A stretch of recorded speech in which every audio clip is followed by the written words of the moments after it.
సినిమాకి కీలకమైన పాత్ర, పాప పాత్ర సారా. సో తను ఎలా చేసింది? అది అసలు యాక్చువల్లీ పాప అని మనం అనుకోవడమే కానీ దాని యాక్టింగ్ స్కిల్, దాని కాన్షియస్నెస్ కి అసలు అది ఒక అడల్ట్ యాక్టర్ కంటే ఎక్కువ కాన్షియస్ గా పనిచేసింది ఫిలింలో. అంటే నేను చాలా చాలా ఆశ్చర్యానికి గురయ్యా.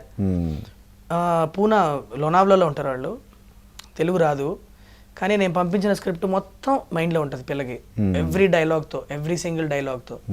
నాకు ఆడిషన్ ఇచ్చినప్పుడే షాక్ అయ్యాను సార్ నేను యాక్చువల్లీ. బికాజ్ షీ కేమ్ ఒక 2 pages ఎంతో నేను డైలాగ్స్ పంపిస్తే నీట్గా చదువుకొని వచ్చింది. టక 80 మంది పిల్లల్ని నేను ఆడిషన్ చేశాను. దాంట్లో బెస్ట్ నాకు సారా అనిపించి తీసుకున్నాను.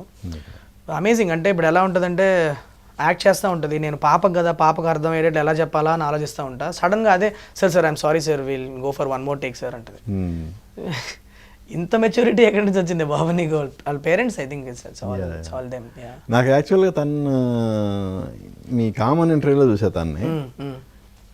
సారా నువ్వేమన్నా అడిగానంటే ఎవరిని అడగదలుచుకున్నావు అన్నప్పుడు నేను డైరెక్ట్ని అడుగుతానని చెప్పి నేను అడిగింది క్వశ్చన్, ఎందుకు నన్ను ఎందుకు తీసుకున్నావు అని. ఎందుకు అమ్మని నువ్వే. షీఈస్ వెరీ స్మార్ట్ అండ్ స్టడీస్లో కూడా అంతే స్మార్ట్. బ్యాలెన్స్.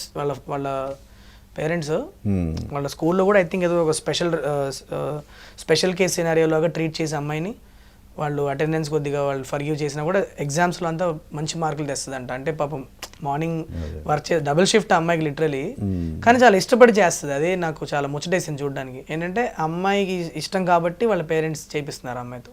ఓకే.